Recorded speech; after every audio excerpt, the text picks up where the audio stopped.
अस्सलाम वालेकुम, प्रणाम, गुड इवनिंग, सत श्री अकाल। आप सभी हमारे मेहमान, हमारे छोटे बच्चे, हमारे साथी, हमारे असातिज़ा आज यहाँ इस हॉल में, शम्स नवेद हॉल में वर्क फाउंडेशन यानी world organisation of religious and knowledge के 38वें फाउंडेशन डे के मौके पर यहाँ पर मौजूद हैं। आप सभी का वर्क फाउंडेशन की जानिब से इस हॉल में मैं खैर मक़दम करता हूँ। आप सभी हज़रात को ये जानकर खुशी होगी कि वर्क फाउंडेशन ने आज अपने 37 साल मुकम्मल किए हैं, जैसा कि आप बैनर पर देख पा रहे हैं। और ये हमारा वर्क फाउंडेशन का 38वां स्थापना दिवस यानी फाउंडेशन डे, यौम तासीस है। कोई ये ख्याल किसी के जहन में आता है, उस ख्याल के पीछे बहुत सारी वजहें होती हैं। वो आता किसी एक पर्टिकुलर शख्स के जहन में है, लेकिन वो उसकी परवरिश किस माहौल में हुई है, किन असातिज़ा के निगरानी में उसने अपना तालीमी सफ़र पूरा किया है, ये जो भी कुछ उसने हासिल किया है वो उसके पूरा डायस्पोरा क्या है उस पर डिपेंड करता है। उसे उन चीज़ों को समझने की कितनी समझ, कितना दर्द कौम का और समाज का उसके अंदर है, ये सब चीज़ें एक ख्याल की शक्ल ले लेती हैं। तब इस तरह के चिराग जलते हैं, जिस तरह का कि चिराग हम देख पा रहे हैं वर्क फाउंडेशन, और जो तकरीबन 37 सालों से रोशन है। 25 अगस्त आज ही के दिन 1988 में मौलाना शम्स नवेद उस्मानी साहब ने अपने कुछ साथियों के साथ, कुछ शागिर्दों के साथ इस फाउंडेशन की बुनियाद रखी। और तब से लेकर आज तक उन्होंने अपनी हयात में, उनके बाद तारिक अब्दुल्ला साहब, अल्लामा तारिक अब्दुल्ला साहब और उनके साथियों ने जो वर्क फाउंडेशन से जुड़े हुए थे, इब्तिदा से लेकर आज तक अपनी फील्ड में काम किए हैं। इन पर रोशनी डालेंगे, इन पर गुफ्तगू करेंगे। लेकिन जिस तरह की हमारी रिवायत है कि हम अपने प्रोग्राम्स को अल्लाह के नाम से, अपने इष्ट देव के नाम से, अपने गॉड के नाम से, अपने वाहिगुरु के नाम से स्टार्ट करते हैं, शुरू करते हैं, उसी सिलसिले को, उसी रिवायत को दोहराएंगे। सबसे पहले जैसा कि मुझे बताया गया है, यहाँ पर हम चारों धर्म, हिंदू, मुस्लिम, सिख, ईसाई, चारों धर्मों के जो किताबें हैं, होली बुक्स हैं, उनसे रिलेटेड आयात, उनमें से आयात या मंत्रों का जाप करेंगे। उसी सीक्वेंस में करेंगे जिस तरह वो दुनिया में अवतरित हुए हैं, यानी सबसे पहले वेद आए, उसके बाद बाइबल, उसके बाद कुरान मजीद और उसके बाद गुरु ग्रंथ साहब। इसी सीक्वेंस में हम यहाँ पर इन होली बुक्स के जो मुख्तसर पार्ट हैं हमारे बच्चे और हमारे एक साथी करेंगे। मैं सबसे पहले इफ्राहीम से गुजारिश कर रहा हूँ कि वो तशरीफ़ लाएँ और वेद मंत्र का पाठ करें। ओम भूर्भुवः स्वः तत्सवितुर्वरेण्यं भर्गो देवस्य धीमहि धियो यो न प्रचोदयात्। बहुत शुक्रिया। अब मरियम नसीम से को बुला रहा हूँ बाइबल के लिए। आइए। Praise the Lord, O my soul, all my inmost being, praise His holy name. Praise the Lord, O my soul, and forget not all His benefits, who forgives all your sins and heals all your diseases, who redeems your life from the pit and crowns you with love and compassion, who satisfies your desires with good things, so that your youth is renewed like the eagles. The Lord works righteousness and justice for all the oppressed. He made known His ways to the Moses, His deeds to the people of Israel. The Lord is compassionate and gracious, slow to anger, abounding in love. बहुत शुक्रिया। खदीजा। औज़ु बिल्लाहि मिनश्शैतानिर्रजीम, बिस्मिल्लाहिर्रहमानिर्रहीम। कुल हुवल्लाहु अहद, अल्लाहुस Samad, lump यलिद वलम यूलद वलम यकुल लहू कुफुवन अहद। और अब गुरु ग्रंथ साहब के पाठ के लिए मैं मोहम्मद मुकर्रम साहब से गुजारिश कर रहा हूँ कि तशरीफ लाएं। एक ओंकार सतनाम करता पुरख निर्भव निर्वैर अकाल मूरत अजूनी से बंग गुर प्रसाद जप आद सच जुगाद सच है भी सच नानक होसी भी सच। बहुत बहुत शुक्रिया हमारे साथी मुकर्रम साहब और तीनों बच्चियों का। उन्होंने आज के इस प्रोग्राम का बाबरकत आगाज़ अपने अपने तिलावत से या पाठ से किया। जैसा कि मैं अर्ज़ कर रहा था कि आज हम यहाँ वर्क फाउंडेशन का 38वां यौम तासीस मना रहे हैं। इस सिलसिले में यहाँ पर मौजूद हैं। थोड़ा सा इंट्रोडक्शन के तौर पे मैं आपके सामने अर्ज़ कर दूँ कि वर्क फाउंडेशन एक ऐसी ऑर्गेनाइजेशन जो उन लोगों की ऑर्गेनाइजेशन है जिनके अंदर कौम का, समाज का, देश का और दुनिया का दर्द होता है। यहाँ पर जाति, धर्म, रंग या किसी भी तरह के भेद के लिए कोई जगह नहीं है। सभी तरह के लोग, सभी जाति, धर्मों के, रंग भेद के, सब तरह के लोग एक साथ एक खूबसूरत माला के मुख्तलिफ मोतियों की तरह जुड़कर प्रेम के साथ, प्यार के साथ, मोहब्बत और खुलूस के साथ, दर्द के साथ और जज्बे के साथ काम करते हैं। ये ऑर्गेनाइजेशन कहीं से कोई डोनेशन कलेक्ट नहीं करती। जो इनके वॉलंटियर्स, साथी या मेंबरान हैं, वो सब अपने तौर पर जहाँ जिस काम की ज़रूरत महसूस करते हैं उसके लिए खुद कंट्रीब्यूशन करते हैं। खुद ही जानी तौर पे, माली तौर पे अपना वक्त कंट्रीब्यूट करके जो जिस तरह से कंट्रीब्यूशन कर पाता है, कर सकता है, वो करता है। और ये काम न सिर्फ ये रामपुर, न सिर्फ उत्तर प्रदेश, न सिर्फ हिंदुस्तान, बल्कि तकरीबन 200 से ज़्यादा मुख्तलिफ अजला के अंदर, ज़िलों के अंदर काम कर रहे हैं और 12 से ज़्यादा डिफरेंट ममालिक में, कंट्रीज़ में काम किया जा रहा है। और आने वाले वक्त में आप लोगों का साथ रहा, सबकी दुआएं रहीं, तो उम्मीद है और यकीन है कि ये फिगर बहुत आगे जाएगी।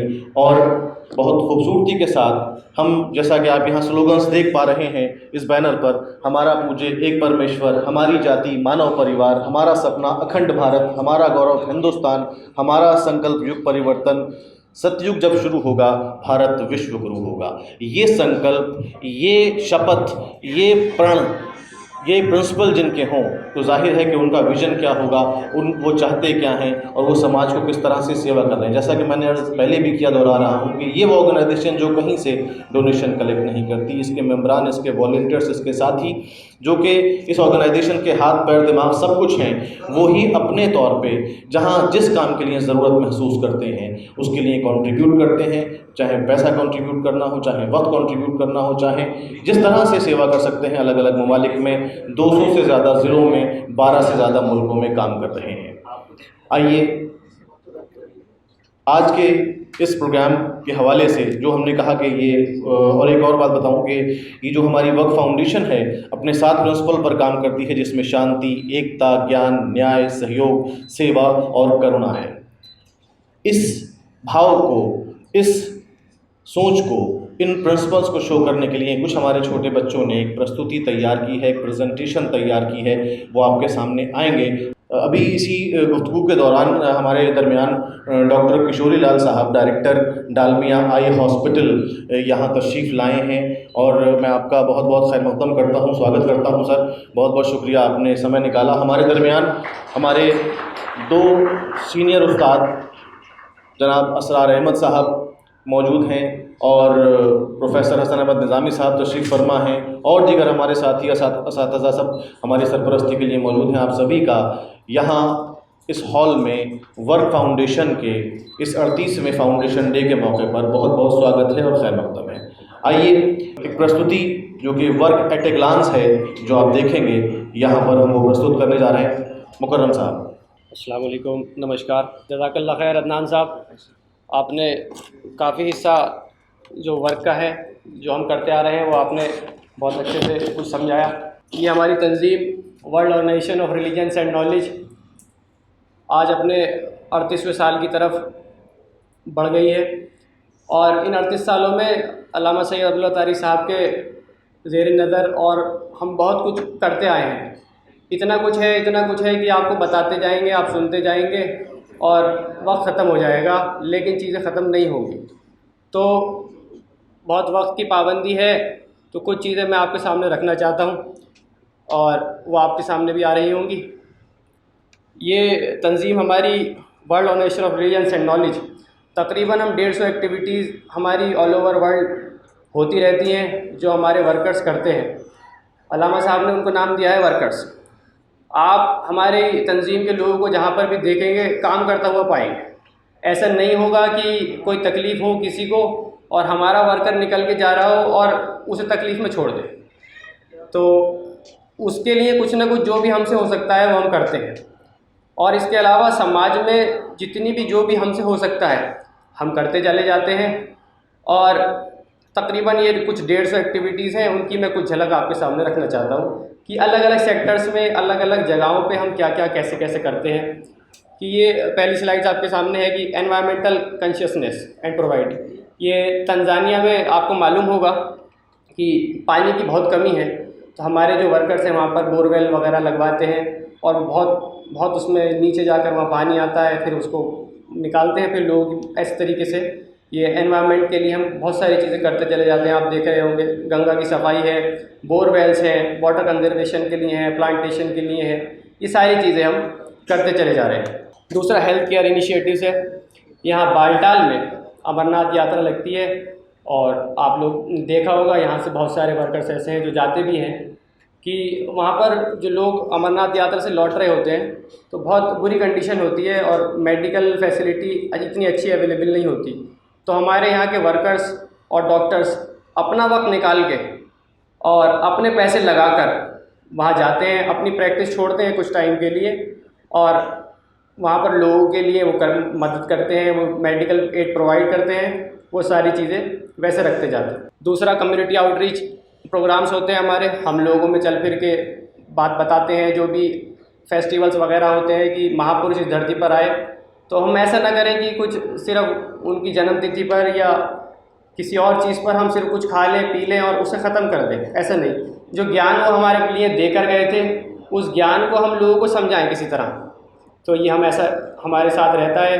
हॉस्पिटल्स वगैरह जाते हैं, ऑर्फनेजेस जाते हैं और ओल्ड एज होम जाते हैं। देखिए उन लोगों को ज़रूरत तो नहीं है किसी चीज़ की, सब कुछ मिलता है, लेकिन वो लोग वहाँ पर इसलिए हैं कि उनके घर वालों ने उन्हें छोड़ दिया है। तो हम उनके पास जाते हैं, वक्त बिताते हैं, उनसे बैठ के उठते हैं, बातचीत करते हैं। ये हमारा फ्यूचर जो आने वाला है यूथ का, उनको हम मोटिवेट करते हैं। हमारी अलग अलग तरीके की एक्टिविटीज़ होती हैं, उसमें कुछ क्विज़ कॉम्पिटिशन्स वगैरह होते हैं और विलेजेस वगैरह में जाके हम कुछ और भी बहुत सारे अपने प्रोग्राम्स करते हैं जिससे यूथ हमारा मोटिवेट हो।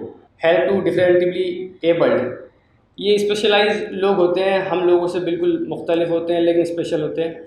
लोग इनको छोड़ देते हैं और बहुत सारी चीज़ें कभी कभी इनके लिए नहीं हो पाती, तो हमारी तरफ से ये कोशिश रहती है कि हम जो भी उनके लिए कर सकें वो हम करने की कोशिश करते हैं। ह्यूमन राइट्स अवेयरनेस और एड्स, मक्खनलाल बिंद्रो साहब का असैसिनेशन हुआ, उनको वहाँ कश्मीरी में वो चीज़ हुई और उसके साथ हमने पीस मार्च निकाली और हमारे साथ कोई भी दूसरी संस्था नहीं थी, वाहिद हम अकेले थे। और ऐसा जब भी कभी होता है कि ह्यूमन राइट्स के ख़िलाफ़ कोई भी चीज़ कहीं पर भी होती है तो हम आवाज़ उठाते हैं। हमारे यहाँ से पीस वॉक्स निकलती हैं और लोगों में जाते हैं, हम लोगों से कहते हैं कि भाई आप भी साथ में खड़े हो और कुछ काम करें। डिज़ास्टर मैनेजमेंट, अभी मुरादाबाद में बाढ़ आई तो हमारे यहाँ कुछ वर्कर्स यहाँ बैठे हुए, इतना सीने तक पानी था और निकल कर कुछ सामान लेकर जहाँ जाते थे और लोगों को ज़रूरत होती थी वो देते थे। तो ये सारी एक्टिविटीज़ हमारी होती रहती हैं। जो भी ज़रूरतमंद, कुछ ऐसे हमारे जनता रसोई लगती हैं जहाँ पर, ये हमारी जनता रसोई लगती है, 200+ डिस्ट्रिक्ट्स हैं हमारे, उसमें ऑलमोस्ट ज़्यादातर सब जगहों पर हमारी जनता रसोई लगती है। कोई 1 दिन या 2 दिन हमने बना रखे हैं, वहाँ पर हम एक जगह है, वहाँ पर हम कुछ लोगों को खाना प्रोवाइड करते हैं। और सिविक इश्यूज़, दलित अपलिफ्टमेंट, समाज के कुछ वर्ग को लोगों ने पिछड़ा कर दिया है, तो हम उन लोगों के साथ भी बैठ के उठ के खाना खाते हैं, खाना एक ही प्लेट में शेयर करते हैं और कुछ वो हमें खिलाते हैं, कुछ हम उन्हें खिलाते हैं। और ये समाज को एक हम मैसेज देना चाहते हैं कि हम सब एक ही माता पिता की संतान हैं, हम में ना कोई ऊंचा है ना कोई नीचा है।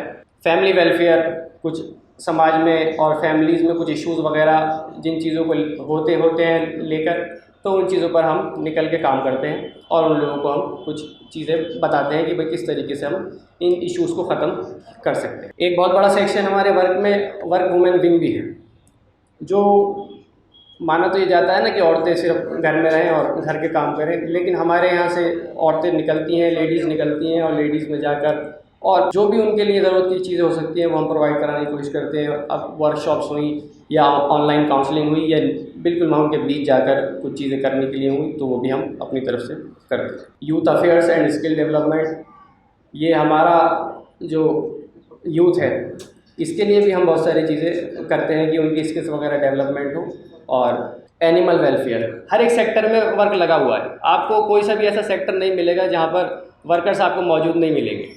तो जो भी चीज़ एनिमल्स के लिए हो या किसी भी सेक्टर की किसी भी चीज़ के लिए हो, उसके लिए हमारे वर्कर्स हमेशा तैयार रहते हैं। कम्युनल हार्मनी के प्रोग्राम हमारे यहाँ होते हैं, सब धर्मों के लोग मिलकर बैठते हैं और आपस में डिस्कशन करते हैं कि किस तरीके से हम चीज़ें अपने यहाँ की अच्छी कर सकते हैं। Coordination with like minded NGOs, जो भी संस्था समाज के लिए कार्यरत है हम उनको हाथ देते हैं कि आप आइए हमारे साथ मिलकर काम कीजिए, या आप कुछ करना अलग से चाहते हैं, हमारे लोग चाहते हैं, हमारे लोग ले लीजिए और हमारे साथ मिलकर काम कीजिए, जैसा आप चाहते हैं लेकिन काम कीजिए। ऑर्गन डोनेशन एंड प्लेजेस, अभी लास्ट ईयर 500 प्लस हमारे मेंबर्स थे जिन्होंने ऑर्गन डोनेशन के लिए प्लेज ली।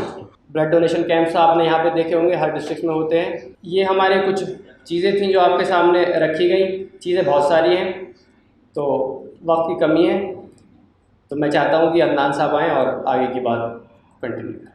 धन्यवाद। बहुत बहुत शुक्रिया मुकर्रम साहब, आपने बहुत अच्छे ढंग से पावर पॉइंट प्रेजेंटेशन की मदद से वर्क का एक ब्रीफ इंट्रोडक्शन हमें दिया।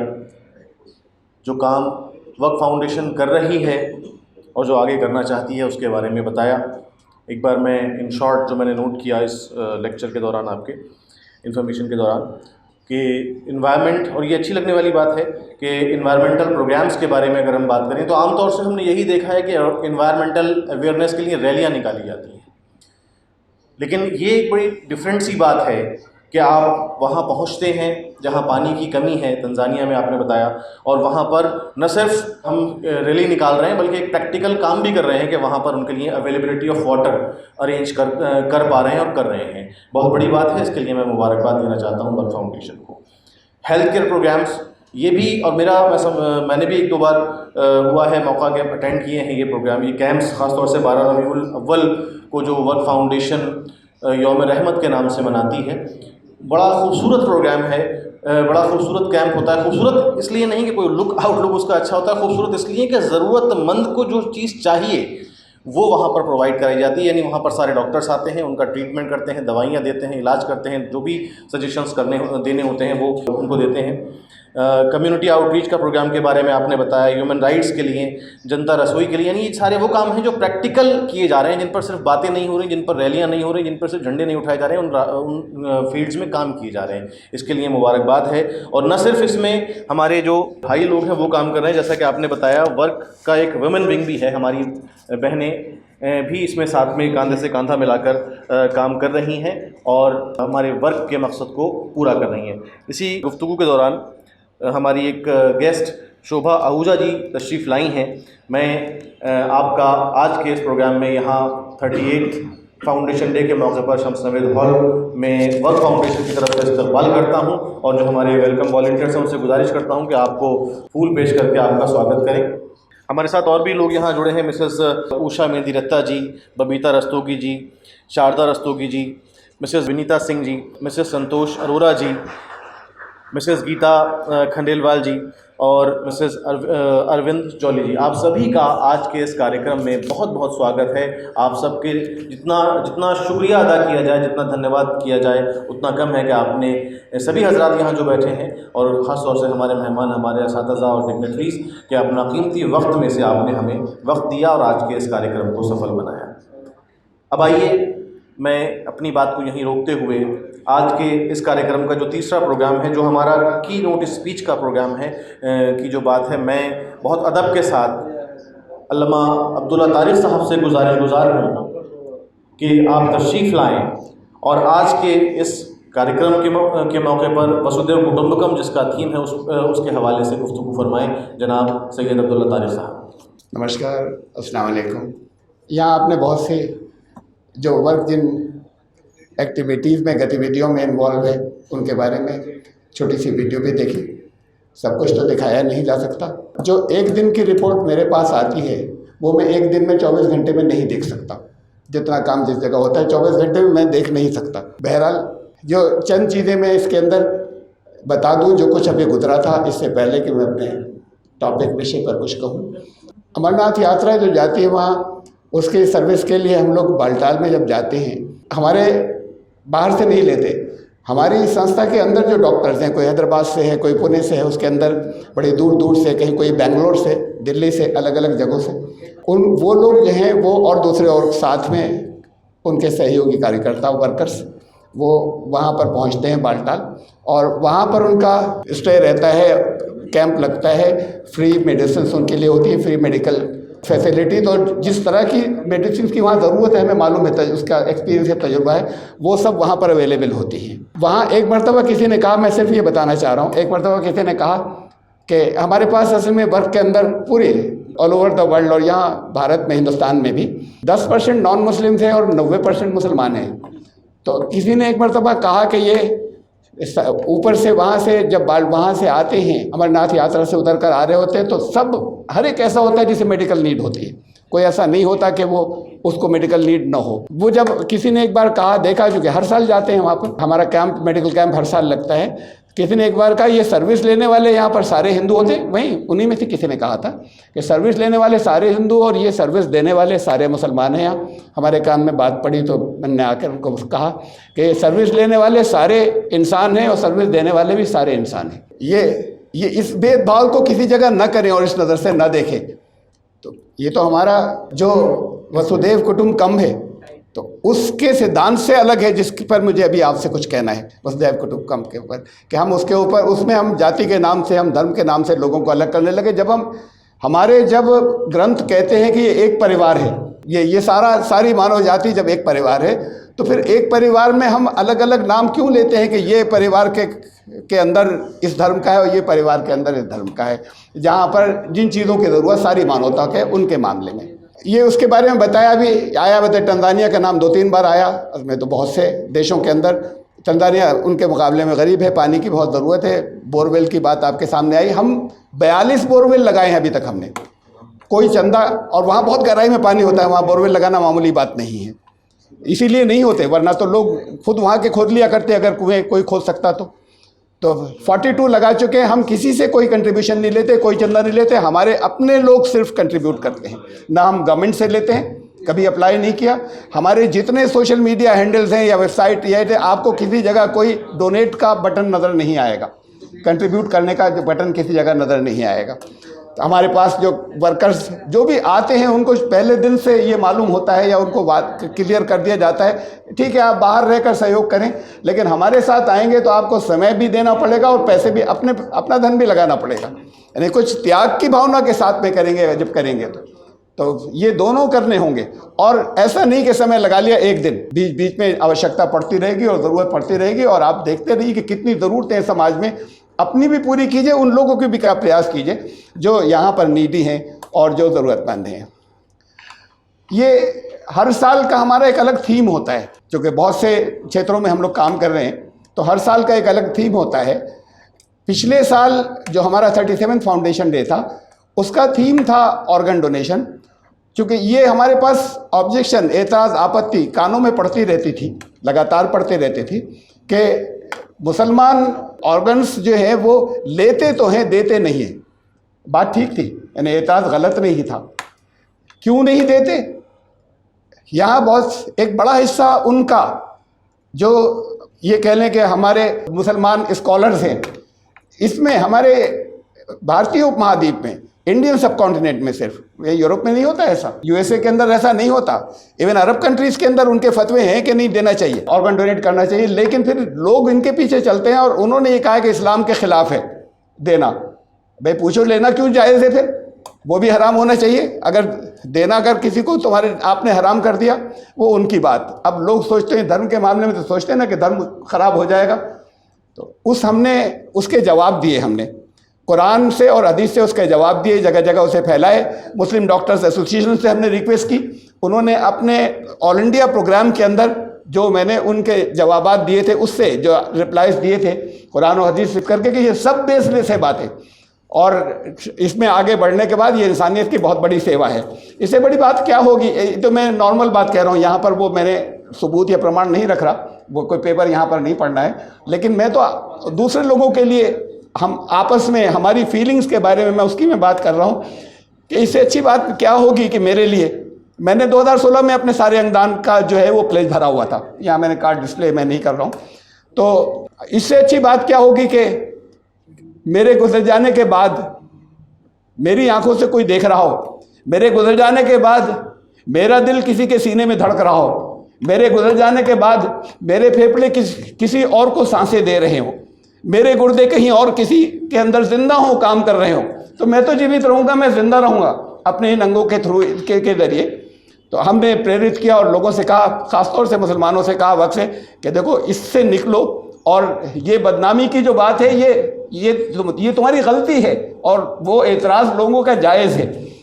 तो फिर टारगेट हमने बनाया था कि 400 लोग उस दिन ऐलान करेंगे, प्लेज लेंगे कि हम ऑर्गन अपने जो है वो ज़रूर डोनेट करेंगे, और वो अपने नामों के साथ में उनको डिस्प्ले किया जाएगा। हमें बहुत खुशी हुई जब वो लिस्ट सारी आई और उसको वहाँ हमने सबको डिस्प्ले किया था।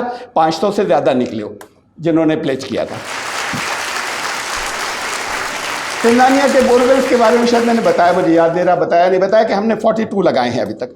बहरहाल, तो अब आज मुझे जिस पर कुछ बातें आपसे कहनी थी, वसुधैव कुटुंबकम, वो इसलिए कि इस साल का थीम वो है।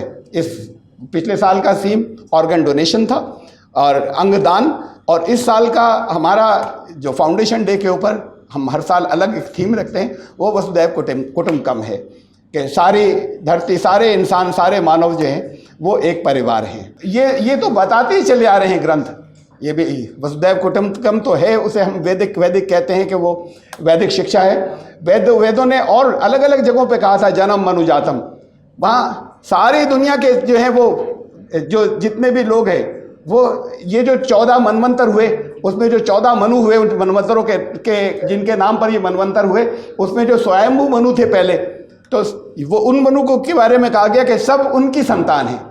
उसको उन्होंने तुलसीदास जी ने रामायण के अंदर और स्पष्ट किया कि स्वयंभू मनु अरु सतरूपा जिनते भय नर सृष्टि अनूपा। तो कि स्वयंभू मनु और उनकी पत्नी शत्रुपा, यहाँ पर मुसलमानों की या ईसाइयों की ट्रेडिशन में उन्हें हव्वा कहते हैं, और उनका ओरिजिनल नाम, जो असल नाम है, वो भविष्य पुराण में दिया हुआ है हव्यवती। उसके जहाँ यहाँ पर हव्वा कहा जाता है, वो लोग ईव कहते हैं इंग्लिश के अंदर। तो ये स्वयंभू मनु और शत्रुपा, वो और उनकी पत्नी शत्रुपा, उनके बारे में बताया कि ये जिनते भय नर सृष्टि अनूपा, ये अनुपम नर सृष्टि जो है ये सब उनकी संतान है। तो फिर ये सिद्धांत तो शुरू से समय से चला आ रहा है, ये तो बहुत बाद में कुरान शरीफ ने रखा, ये बहुत बाद में कुरान शरीफ ने रखा कि बहुत लेट स्टेज के ऊपर, कि इन्हें कुरान तो बहुत बाद को आया है कि दुनिया के सारे इंसान एक माता पिता की संतान है, और कुरान ने कहा इस बात को रखा। और जहाँ के दुनिया के इंसानों को एड्रेस करने के बाद, इन्ना खलकनाकुम मिन ज़करिन व उन्सा वजअलनाकुम शुऊबन व क़बाइल, हमने तुम्हें एक माता पिता से पैदा किया। उसमें फिर बहुत से, सुनकर अजीब लगता है कि बहुत से अलग अलग हमने कबीले बनाए, बहुत से वर्ग उसके अंदर इंसानों में बनाए, लेकिन साथ में फिर एक बात स्पष्ट कर दी फ़ौरन उसके बाद, लितारफू।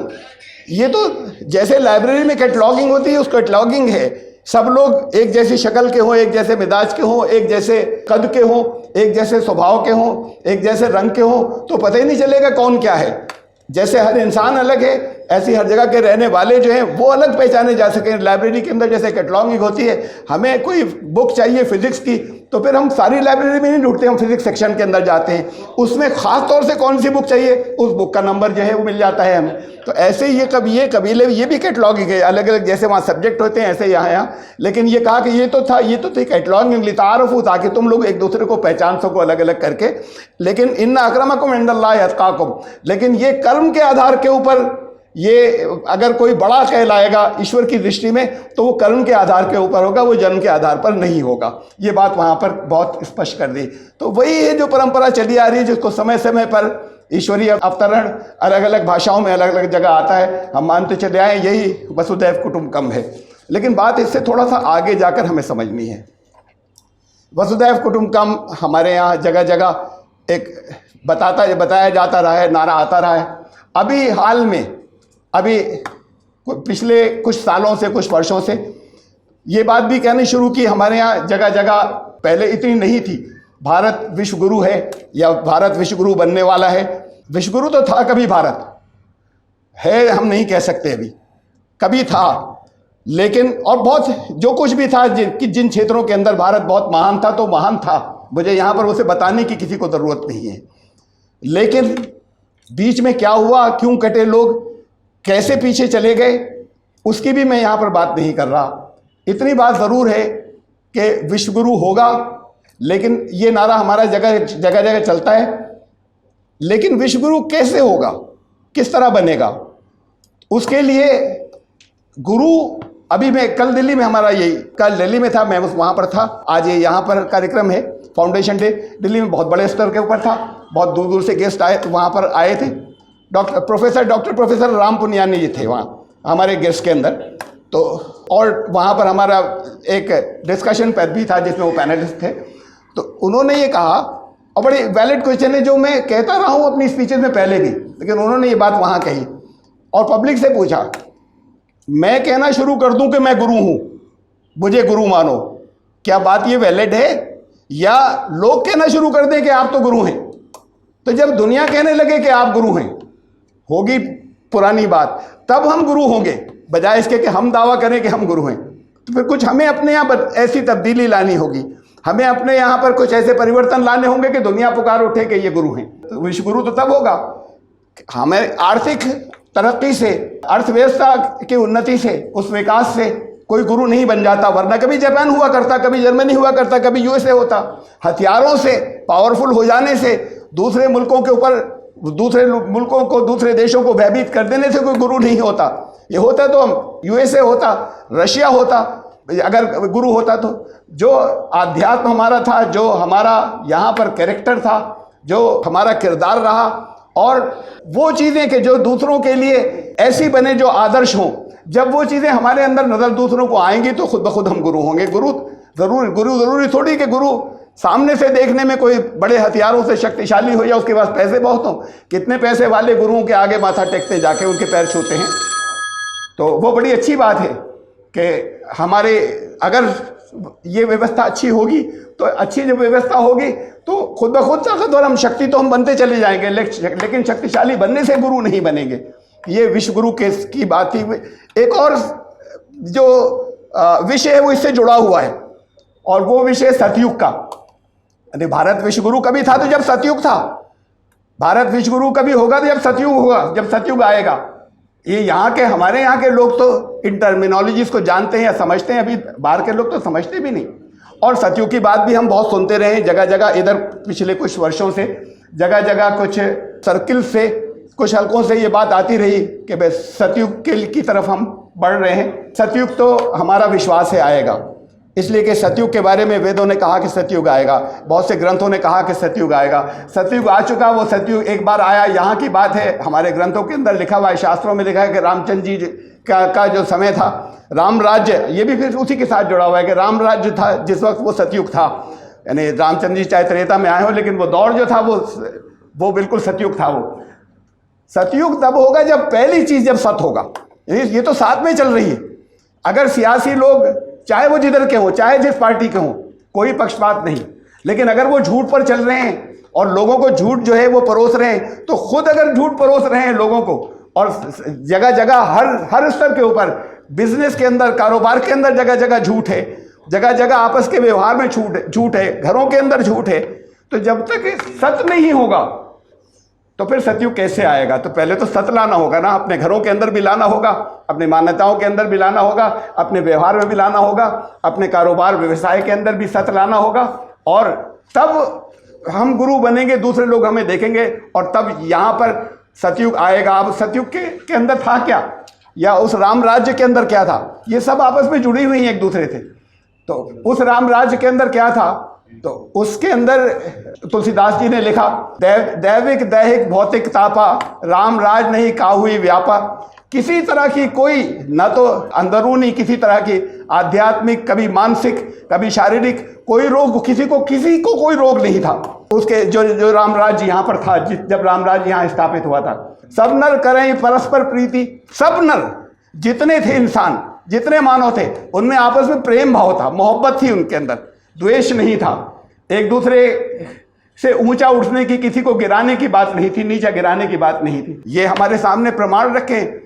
और फिर बहुत सब इसके बाद फिर महत्वपूर्ण बात जो कुछ आगे कही उन्होंने, कि सिर्फ इतना ही नहीं, सब नर करें परस्पर प्रीति, जो कुछ है वो, मतलब मैं तो वो कह रहा हूँ, अनुवाद बता रहा हूँ आपको, श्रुति के पीछे सारे लोग चलेंगे, यानी ये नहीं होगा कि अपनी मर्जी से हमने सोचा कुछ। चलाई स्वधर्म निरक्त श्रुति, चलाई स्वधर्म निरक्त श्रुति है, उसमें सत्युग में ऐसा होगा कि जो स्वधर्म होगा, जैसे गीता लिखा है स्वधर्म स्वभाव नियंत्रण, तो वो जो होगा वो निरक्त श्रुति, वो लगातार होगा और श्रुति की रीति होगी, वो जो कुछ ईश्वर ने यहाँ पर अवतरित किया है उसके अनुसार होगा। कि जितने लोग हैं उनके स्वधर्म के ऊपर होंगे, वो उनका स्वधर्म जो होगा वो श्रुति की नीति के हिसाब से होगा। ये श्रुति क्या है? श्रुति वो है, वो नहीं है कि जो हमने अपने दर्शन जो है वो, चाहे जितने बड़े बड़े विचारक थे उन्होंने जो दर्शन बना लिए वो कुछ और है, और ईश्वर ने जो कुछ अवतरित किया है उसे हम श्रुति कहते हैं।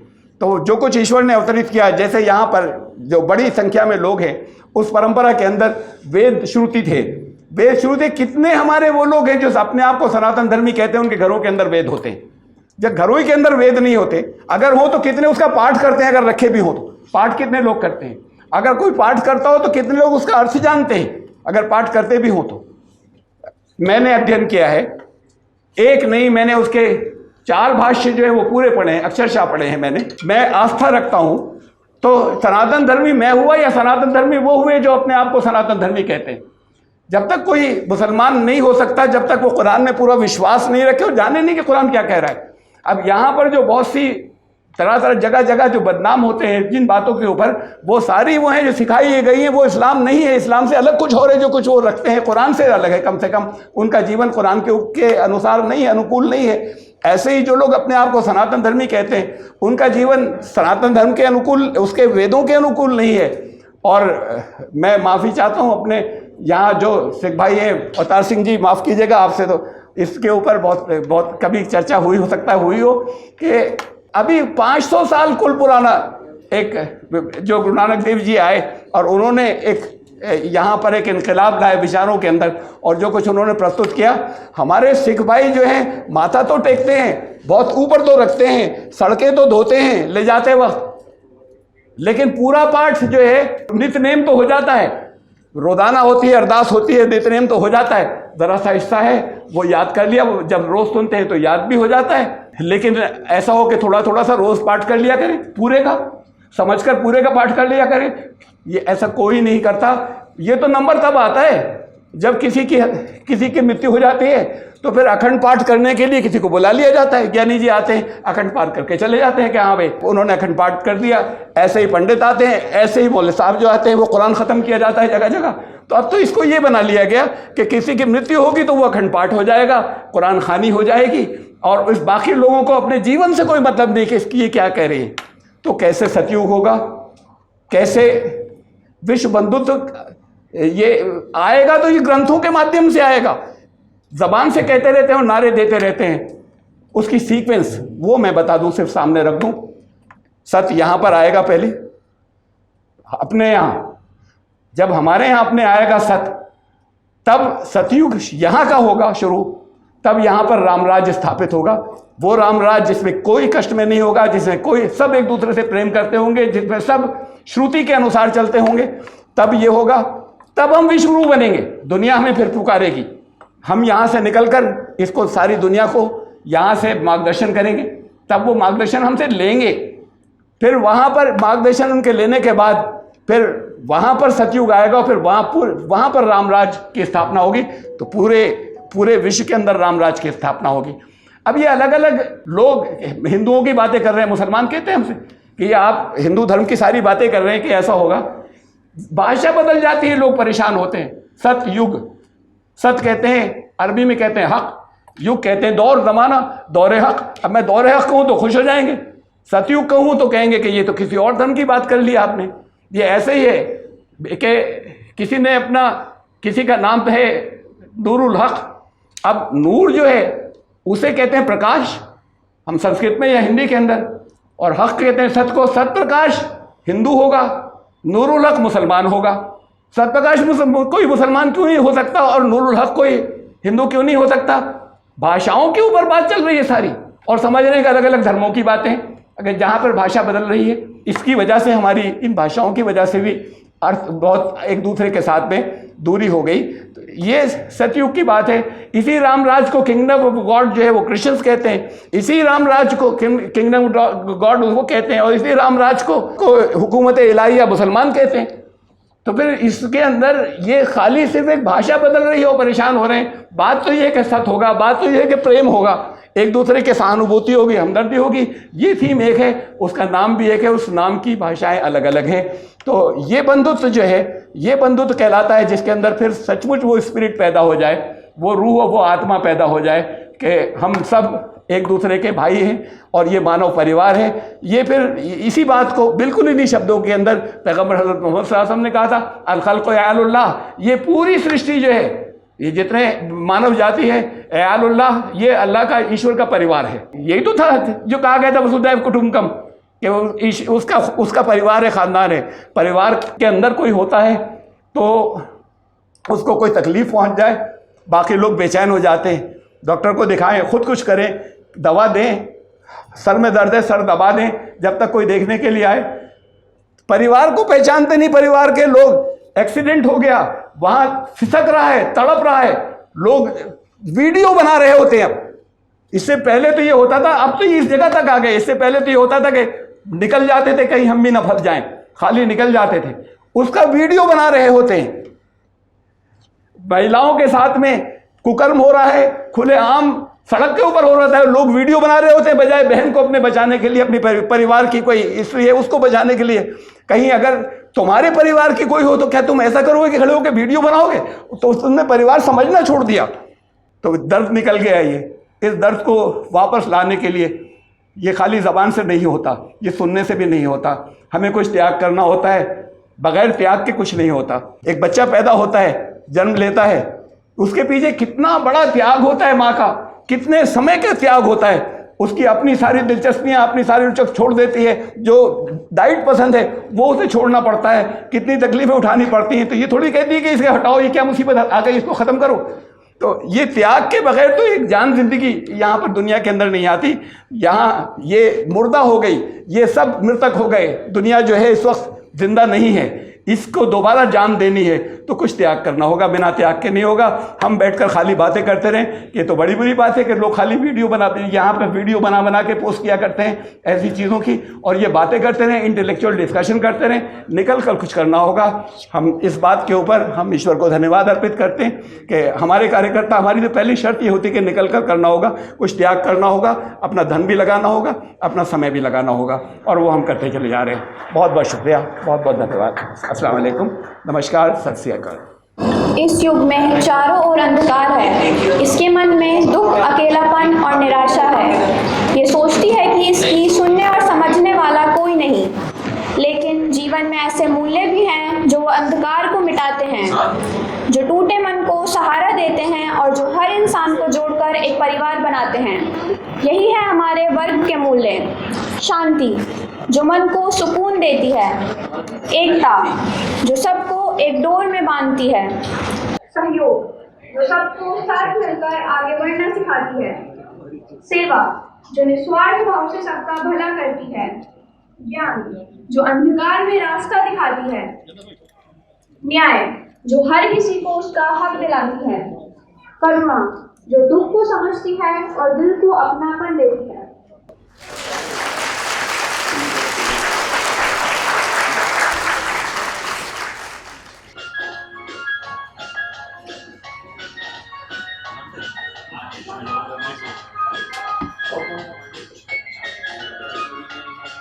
हम होंगे कामयाब, हम होंगे कामयाब।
बच्चों ने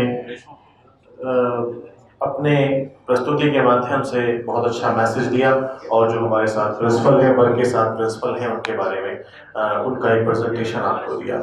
इसी दौरान हमारे दरमियान हमारे असातिज़ा की फहरिस्त में इजाफा हुआ। हमारे सनवे स्कूल के फाउंडर शुजाउर रहमान शमसी साहब तशरीफ़ लाए हैं। सर, आपका आज के इस प्रोग्राम में बहुत बहुत खैर मक़दम है, हार्दिक स्वागत है। और साथ ही हमारी नगर पालिका रामपुर की साबिक़ चेयरमैन रेशमा अफरोज़ साहिबा तशरीफ़ लाई हैं। आपका भी आज के कार्यक्रम में बहुत बहुत स्वागत है, हार्दिक अभिनंदन है। बहुत बहुत शुक्रिया। तो जैसा कि आप देख पा रहे हैं कि अभी तक हमने जो आप हमारे 38th फाउंडेशन डे के हवाले से जो प्रोग्राम हो रहे हैं, जो लेक्चर हुआ, जो प्रेजेंटेशन आपके सामने हुई है, जो बच्चों ने प्रस्तुत किया, उसमें किस तरह से हमें इसका प्रोवाइड किया गया, इसकी इन्फॉर्मेशन हमें दी गई कि किस किस तरह से वर्क काम करता है और आगे हमारे किस किस फील्ड में और जिस तरह से हमें आगे बढ़ने की ज़रूरत है और हमें क्या करना चाहिए। वारिस साहब का लेक्चर ने हमें बहुत कुछ सिखाया, बताया और सोचने के लिए एक तहरीक प्रोवाइड की, हमें एक तहरीक दी कि हमें किस ज़ाविये से सोचना चाहिए और किस तरह से हम अपने मुल्क को आगे ले जा सकते हैं, अपनी दुनिया को आगे ले जा सकते हैं और पूरी कम्युनिटी को, पूरे समाज को, पूरे विश्व को आगे ले जा सकते हैं। आज के इस प्रोग्राम की मैं अपने मेहमानों की फहरिस्त में एक और हमारा इजाफ़ा हुआ। हमारी मौजूदा नगर पालिका चेयरमैन सना मामून साहिबा तशरीफ़ ला चुकी हैं। सना मामून साहिबा आपका और मामून शाह खान साहब आपका आज के इस प्रोग्राम में बहुत बहुत खैर मक़दम है। आपने अपने कीमती वक्त में से वक्त निकाला और वर्क के लोगों की आज के इस प्रोग्राम में जो लगे हुए हैं वॉलंटियर्स, उन सब की, आप सब हमारे मेहमानों ने सरपरस्ती की, उनकी हौसला अफजाई की। आपका बहुत बहुत शुक्रिया यहाँ तशरीफ़ आवरी के लिए। और आज के इस प्रोग्राम का जो हमारा अगला सेगमेंट है बहुत अहम है। जो हमारे ख़ास मेहमान हैं, जो हमारे असातिज़ा हैं, मैं वेलकम टीम से गुजारिश करूंगा कि सना मामून साहिबा और रेशमा बी साहिबा को और सर शुजाउर रहमान शमसी साहब को फूल देकर उनका स्वागत करें। इसी दौरान गुरुद्वारा संत भाई जी बाबा से भूपिंदर सिंह जी तशरीफ़ लाए हैं। सर, आपका भी आज के इस कार्यक्रम में बहुत बहुत स्वागत है। आइए अब अगले जो हमारा सेगमेंट है आज के प्रोग्राम का, उसकी तरफ चलते हैं और मैं आपको बताता चलूँ कि यहाँ हमारे पास कुछ नाम हैं हमारे वो हजरात जो हमारे किसी ना किसी तरह से अपनी अपनी फील्ड में उन्होंने हमारे शहर की, हमारे लोगों की और समझिए कि पूरी कौम की, हर समाज की बिना किसी भेदभाव के सेवा की है, खिदमत की है और उन्हें जिस तरह से कंट्रीब्यूट कर सकते थे उससे भी कहीं ज़्यादा तक जा कर के उनकी खिदमत की है। जैसा कि मैं यहाँ पर सबसे पहले मैं गुजारिश कर रहा हूँ, हमारे दरमियान यहाँ मौजूद हैं असरार अहमद साहब, जो कि किसी तारुफ के मोहताज नहीं हैं। आप शोबा तालीम से ताल्लुक़ रखते हैं। आपने एक लंबे अरसे तक, मैं समझता हूँ कि शायद 40 साल से भी ज़्यादा का वक्त तालीम के शोबे में अपनी खिदमत अंजाम दी। रामपुर के लगभग मैं समझता हूँ कि उस वक्त के सभी जो लोग हैं, मैं भी, क्योंकि हमारे भी बड़े उसमें शामिल हैं, तो हमारे बड़ों के उस्ताद हैं, तो मैं उनसे गुज़ार हूँ कि तशरीफ़ लाएँ। आपके लिए वर्क की तरफ से आज एक ये सम्मान, तो हम छोटे हैं आपके, क्या कर सकते हैं, बस हमारा ये सम्मान है कि हम आपको कुछ यहाँ पर प्रेजेंट कर पाएंगे। मैं असरार अहमद साहब से गुज़ार हूँ कि यहाँ स्टेज पर तशरीफ़ ले आएँ और हामिद रज़ा ख़ान साहब से गुज़ार हूँ कि आप तशरीफ़ ले आइए यहाँ स्टेज पर। तो जैसा कि मैं अर्ज़ कर रहा था कि हमारे उस्ताद मोहतरम जनाब असरार अहमद साहब किसी दारू के मोहताज नहीं हैं। बहुत लंबा वक्त उन्होंने जो है तालीमी खिदमत अंजाम दी हैं। बहुत लंबे अरसे तक, मैंने जैसे अर्ज़ किया कि लगभग 40 साल से ज़्यादा का वक्त जो है उन्होंने यहाँ पर एजुकेशन डिपार्टमेंट में लोगों की खिदमत की है और इस तरह से पढ़ाया है जिस तरह के उस्तादों को, बल्कि माँ बाप जिस तरह परवरिश करते हैं अपने शागिर्दों को, उस तरह से परवरिश की है। मैं उनसे गुज़ार हूँ कि यहाँ स्टेज पर तशरीफ़ ले आएँ। हामिद रज़ा खान साहब से गुज़ार हूँ और तारिक अब्दुल्ला साहब से गुज़ार आप। मैं तो, मेरी इज्जत बढ़ जाएगी, मैं साथ में खड़ा होऊंगा, मेरा फोटो खिंच जाएगा। कि आप हमारे उस्ताद मोहतरम जनाब असरार अहमद साहब को मोमेंटो पेश करके उनका शुक्रिया अदा करें और उन्हें इस एजाज़ से नवाजें। बहुत बहुत शुक्रिया।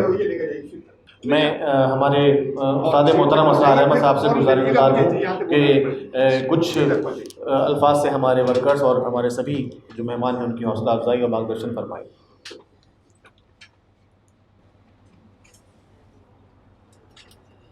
बग़ैर किसी तमहीद के सबको सलाम, नमस्ते, वाहगुरु की जय और सत श्री अकाल। मैं मुबारकबाद देता हूँ जनाब तारिक अब्दुल्ला साहब को इस कदर ख़ूबसूरत प्रोग्राम यहाँ पर ऑर्गेनाइज़ करने के लिए, और मैं दुआ करता हूँ कि ये अल्लाह ताला इनके मिशन को, जो एक इंसानियत का मिशन है, उसको आगे ले जाए और इनको तरक्की दे। और वो सब लोग जो दिलों में अपनी किसी तरह की नफ़रत रखते हैं, अल्लाह ताला उनके दिलों को साफ़ करे और एक दूसरे की इंसानियत की मोहब्बत रखे। क्योंकि एक मिसरा है कि दिल बदस्तावर के हज अकबर अस्त, हज अकबर है अगर किसी का दिल रख लिया जाए, किसी का दिल का रख लेना जो है किसी शख्स की को खुश रखना जो है वो हज अकबर के बराबर है, जिसकी बड़ी अफजलियत है। 7th क्लास में हमने एक नज़्म पढ़ी थी, शायद मौलाना महमूद हुसैन आज़ाद की थी, मुझे पूरी याद तो नहीं रही, लेकिन उसके चंद अशार हैं। क्योंकि ये अब चीज़ें सब कोर्सेज से और सिलेबस से तकरीबन मादूम कर दी गई, हटा दी गई, जिनसे कि अखलाकियात की इमारत जिनके ऊपर बुलंद हुआ करती थी। बच्चे जब छोटे छोटे कहानी पढ़ते थे प्रेमचंद की, जब वो कहानियाँ पढ़ते थे और नज़्में पढ़ते थे मौलाना इस्माइल मेरठी की, तो उनके दिल के अंदर इंसानियत के लिए और मोहब्बत पैदा हुआ करती थी। आज हम बड़े टेक्निकल हो गए हैं, 2-2-4 तो जानते हैं और ये सोचते हैं कि 2-2-4 के अलावा नहीं हो सकते, लेकिन 2-2-4 से ज़्यादा भी हो सकते हैं अगर आप मोहब्बत करते हैं। 1-2 दाने बोने से आपको उसमें से हज़ारों दाने मिल सकते हैं। ये सोचिए, वो मोहब्बत का बीज लगाइए जिससे कि सैकड़ों पौधे उगें और सैकड़ों जो हैं दिल उनकी सैराबी हो। तो उस नज़्म का उन्वान था हज़रत इब्राहीम अदम, जो एक बादशाह भी थे अपने वक्त के और वो एक बहुत बड़े दरवेश थे। तो उसमें था कि हज़रत इब्राहीम अदम सो रहे थे, एक शब ख्वाब से चौंके तो मंज़र कुछ नज़र आया अजब, और देखा कि एक फ़रिश्ता जो है वो खड़ा हुआ है और कुछ लिख रहा है एक चांदी की किताब में। आपने पूछा कि क्या लिख रहे हो, तो उसने कहा कि मैं उन लोगों के नाम लिख रहा हूँ कि जो अल्लाह से मोहब्बत करते हैं, मैं उन लोगों के नाम लिख रहा हूँ। उन्होंने कहा मेरा नाम है इसमें? उसने कहा नहीं, तुम्हारा नाम तो इसमें कहीं नहीं है। आप बड़े रंजीदा हुए, आपने फरमाया, जबकि बड़े मखलूक की खिदमत करने वाले थे और बड़ी मोहब्बत रखते थे अल्लाह ताला से। कहा अच्छा आप ऐसा करें कि आप इंसानों के हमदर्दों में लिख लें मेरा नाम खिदमत खल्क़े खुदा है मेरा एक मरगूब काम। मैं खिदमत खल्क़े खुदा करना मेरा सबसे अच्छा काम है। लिहाजा वो फरिश्ते ने लिखा और चला गया। दूसरी रात फिर आपने देखा कि वो फरिश्ता फिर खड़ा है और आज उसके हाथ में सोने की किताब है। आपने पूछा कि ये क्या है? कहा ये किताब है जिसमें नाम है। किसके नाम है? कहा उन लोगों का नाम है जिनसे अल्लाह ताला खुद मोहब्बत करता है। कहा अच्छा मेरा नाम है इसमें? कहा तुम्हारा नाम सर फहरिस्त है, सबसे ऊपर तुम्हारा ही नाम लिखा हुआ है। तो इससे साबित होता है कि अल्लाह ताला जो उसके बंदों से मोहब्बत करता है, अल्लाह ताला उससे खुद मोहब्बत करता है। ये वो ऑर्गेनाइजेशन है कि जो बंदों से मोहब्बत करना सिखाती है, और मैं समझता हूँ कि इसका फ्यूचर बहुत अच्छा और बहुत जो है ब्राइट है। और इंशाअल्लाह लोग इसके जो पैगाम ये फैला रहे हैं, जो ये कोशिश कर रहे हैं, हर चीज़ के ऊपर कर रहे हैं जो इंसानी ज़रूरियात की, इंसानी ज़िंदगी के लिए ज़रूरी हैं। माहौलियात का तहफ़्फ़ुज़ है, आपसी मेल जोल है, दूसरों की मदद है, ये सब चीज़ें जो हैं जो बुनियादी सहूलतें इंसानियत के लिए हो सकती हैं, आप उन पे काम कर रहे हैं। आप सबको मुबारकबाद है। मैं एक बार फिर बड़ा मशकूर हूँ। मेरे कोई ऐसी खिदमत नहीं है जिसके लिए मुझे यहाँ एजाज़ दिया जाए। बखुदा कह रहा हूँ, मुझे पसीना आ गया जब ये मुझसे कहा गया आप आइएगा तो आपको वहाँ कुछ, मगर आना ज़रूरी था इसलिए मैं हाज़िर हो गया हूँ। बखुदा मैं यहाँ पे अपने आप को बहुत छोटा महसूस कर रहा हूँ कि यार इतने अच्छे अच्छे बड़े बड़े लोग बैठे हुए हैं और यहाँ पे जो काम कर रहे हैं, मेरा काम कुछ भी नहीं है। मैंने तो सिर्फ इतना किया है कि लोगों को ये बताया है कि ये किताब है, इसको पढ़ो और इसमें अमल करो। बस सारी ज़िंदगी इसमें गुजारी है। मैं दुआ करता हूँ कि आपकी ये जो मिशन है कामयाब हो। अस्सलाम वालेकुम।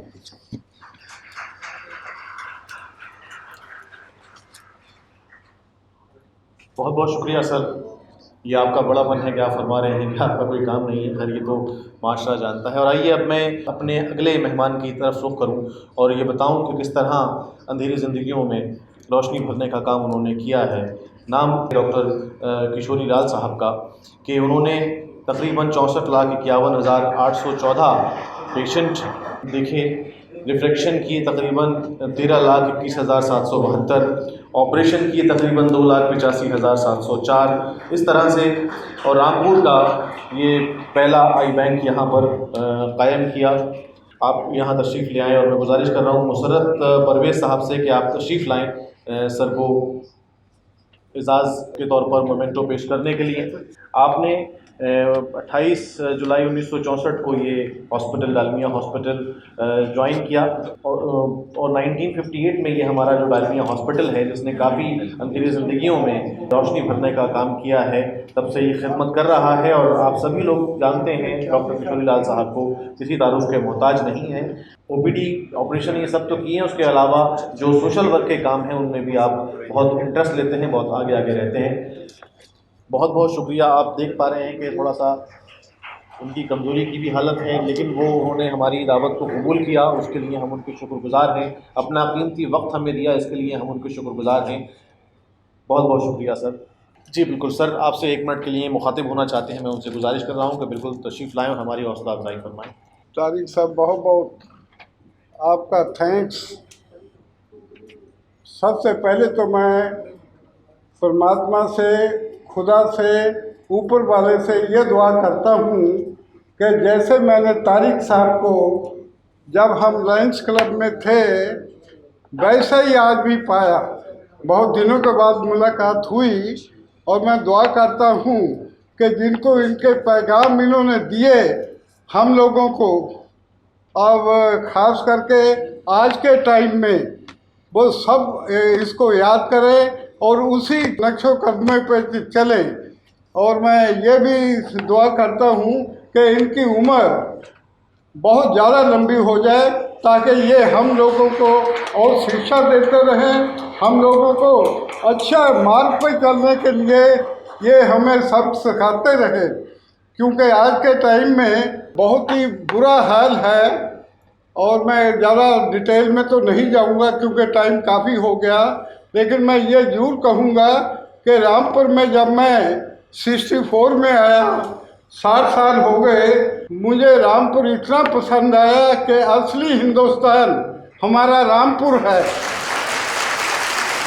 और ये दुआ करता हूँ सारा हिंदुस्तान हमारा रामपुर की तरह बन जाए, क्योंकि मेरी परवरिश या मेरा जन्म ऐसे एक सूबे में हुआ जहाँ असली हिंदुस्तान था। और मैं ये दुआ करता हूँ कि इनके नक्शो कदम पे इनके जो भी इनके ख्यालात हैं, हर मज़हब के लिए इनका बहुत बड़ा ज्ञान है, बहुत किताबें लिखी हैं और क्या क्या नहीं लिखा ये मुझे अभी पता लगा है।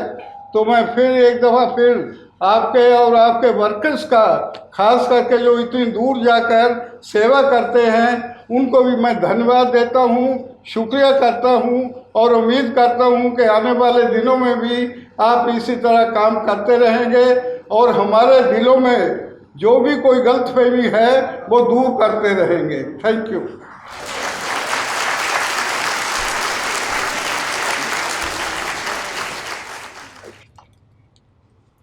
बहुत बहुत शुक्रिया सर, आप तशरीफ़ लाए, आपने हमारा हौसला बढ़ाया और आगे काम करने के लिए हमें मार्गदर्शन भी दिया। आइए अब हम अपने अगले मेहमान की तरफ रुख करते हैं। अपने अगले मेहमान को बुलाने की तरफ जाने से पहले मैं ये गुजारिश करूं कि वैसे मैं यहाँ पर हमारे जो अगले मेहमान हैं रेशमा अफरोज़ साहिबा तशरीफ़ ला चुकी हैं। मैं उनका तारुफ़, वो भी किसी तारुफ़ की मोहताज नहीं है। हमारे जितने भी यहाँ पर मेहमान हैं आप सब लोग मैं समझता हूँ कि मुझसे बेहतर जानते होंगे। हाँ, लेकिन मेरा दिल चाह रहा है पर्सनली कि मैं ये ज़रूर उनके बारे में ये बात ज़रूर करूँ कि जब वो हमारी साबिक़ नगर पालिका चेयरमैन हैं, ये हम सभी लोग जानते हैं। और उस वक्त हमने देखा था, मैं छोटा था, शायद 9th-10th में रहा हूँगा, तो जो साइकिल वगैरह हम चलाया करते थे। लेकिन आप जब चेयरमैन हुई तो मैं, क्योंकि वो पर्सनल मेरी बात खुद की है कि हमें साइकिल चलाने में बहुत आसानी रही, क्योंकि शायद मेरी ज़िंदगी का वो पहला वक्त था जब मैंने रामपुर की गली गली को बिल्कुल नए सिरे से देखा था। मैं गुजारिश कर रहा हूँ रेशमा अफरोज़ साहिबा से कि तशरीफ़ लाएँ यहाँ स्टेज पर, और अफरोज़ खां साहब यहाँ नहीं आएंगे। रेशमा अफरोज़ साहिबा से मैं गुजार हूँ कि तशरीफ़ लाएं और आपको मेमोंटो पेश करने के लिए मैं गुजारिश कर रहा हूँ, निवेदन कर रहा हूँ श्रीमती विनीता सिंह साहिबा से कि वो तशरीफ़ लाएं और हमारी मेहमान, हमारी साबिक़ चेयरमैन रेशमा अफरोज़ साहिबा को मोमेंटो पेश करके वर्क की जानिब से उनका एजाज़ फरमाएं। विनीता सिंह साहिबा। और रेशमा अफरोज़ साहिबा, बहुत बहुत शुक्रिया आप सभी का और हमारे सभी मेहमानों का बार बार, क्योंकि आप लोगों के आ जाने से ही कार्यक्रम कामयाब होता है। मैं हमारी साबिक नगर पालिका चेयरमैन डॉक्टर रेशमा अफरोज़ साहिबा से गुजारिश हूँ कि 2 मिनट के लिए ज़रूर तशरीफ़ लाएँ माइक पर और हमारी हौसला अफजाई फरमाएँ। बहुत शुक्रिया। मोहतरम जनाब तारिक साहब और यहाँ पर मौजूद सभी मुअज़्ज़िज़ हाज़रीन, भाइयों बहनों, अस्सलाम वालेकुम, आदाब।